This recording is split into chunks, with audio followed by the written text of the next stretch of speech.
November. The votes went in. But what did I think? Well, there's only one way to find out. Watch the noble truth.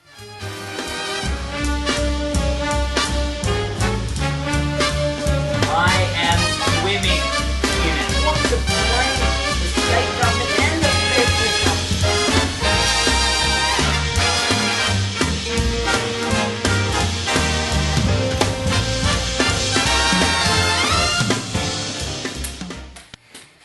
G'day, and welcome to the gripping conclusion to the Noble Vote.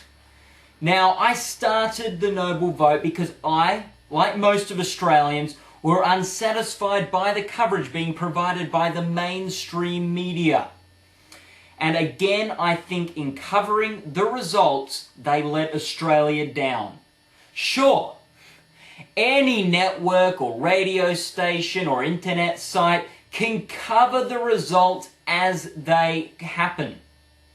But only the Noble Vote is covering the results 2 months after they happen.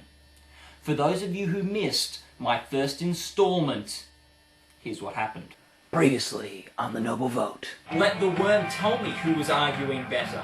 The title is Work Choices. They can choose to work with less benefits, or they can choose not to work.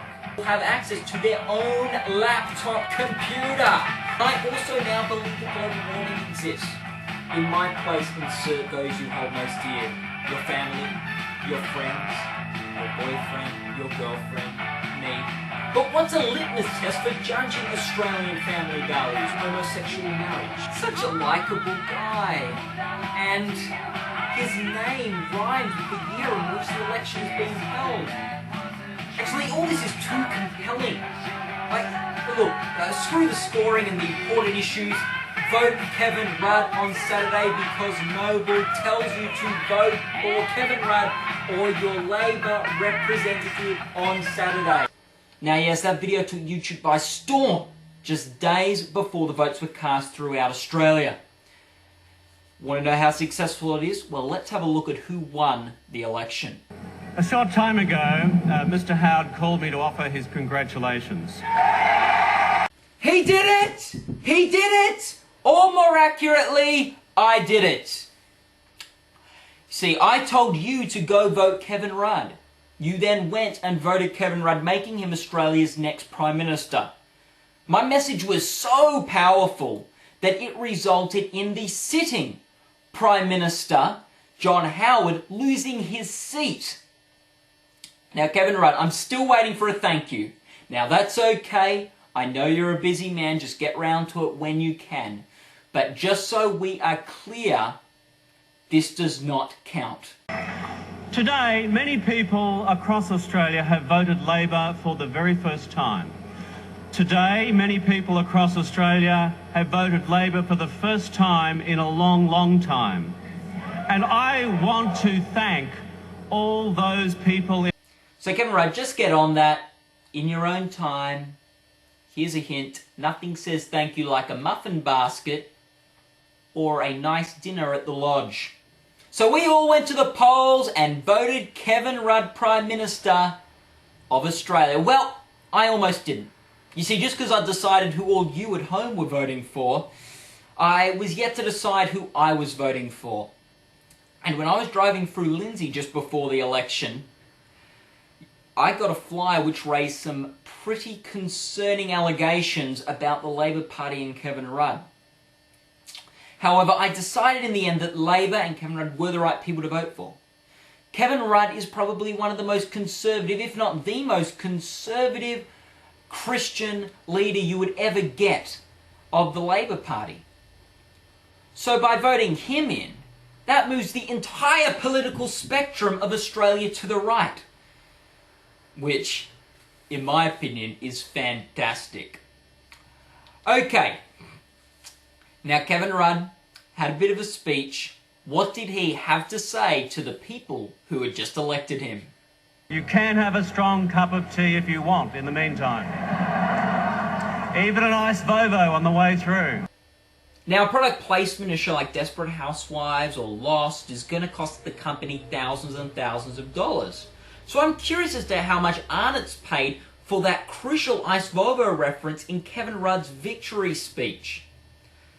I know when I went to Woolies the next day to stock up on Ice Volvos, as the President-elect had told me to, I was dismayed to find that they were all out of stock. I know that Kevin07 worked well this year, but I think they are already in talks for the slogan for the next Prime Minister campaign to be, "Nothing says Ice Volvo like a Labour government in power," and Arnott's are working on their new advertisement.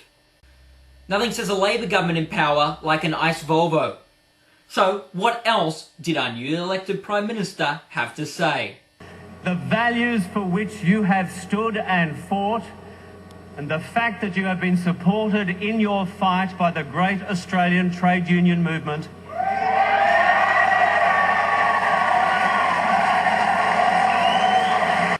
he's been in power less than an hour, and he's already giving the unions carte blanche to do whatever they want. I regret voting for Kevin, and I am really worried. All of you at home, lock up your mothers and daughters and your sisters and your brothers and anyone vulnerable, because the unions are going to take to the street any day. I guess the only bad thing with Howard being in for 11 years is it gave the unions 11 years to plot their comeback. It's been 2 months, and I'm surprised they haven't taken to the streets and started burning down buildings already. Oh man. Oh man. Liberal, you need to try and take back power. And how were they going to do that? Costello dropped out. They needed a leader that could instill confidence in the Liberal Party again. And here's who they picked. I'm not rich, I'm not a specialist, and I don't manage people again out of the Liberals getting into government. I've never voted Liberal in my life. Oh, I can't wait to see how Labor spins that video clip in the next federal election campaign. So, we've seen what I think and Australia thinks. Let's have a look at what America thinks, in a segment where we look at our father country, who's our daddy.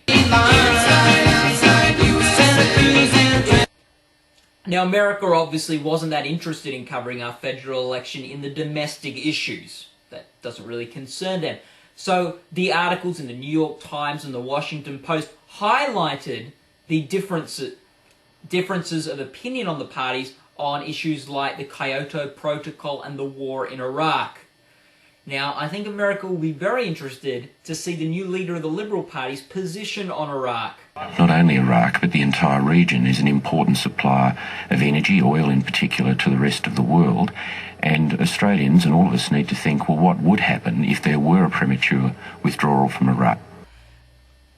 Now, with Kevin Rudd proposing to do the cowardly thing and cut and run from the Iraq conflict, I think America will be a sigh of relief that there is at least a dissenting voice advocating for the more honourable thing of staying in the war, no matter how many lives are lost, because of the all-important oil interests in the region. But in November, the ballots were mailed out for a much more important vote. Of course, I'm talking about the annual Golden Globe Awards. And they ultimately nominated Cate Blanchett for playing a guy, John Travolta for playing a woman, Amy Adams for playing a princess, Johnny Depp for playing a psycho, and George Clooney for playing George Clooney. So there it is, Noble's election coverage for the year. I hope you were able to learn and digest things. See you in 3 years.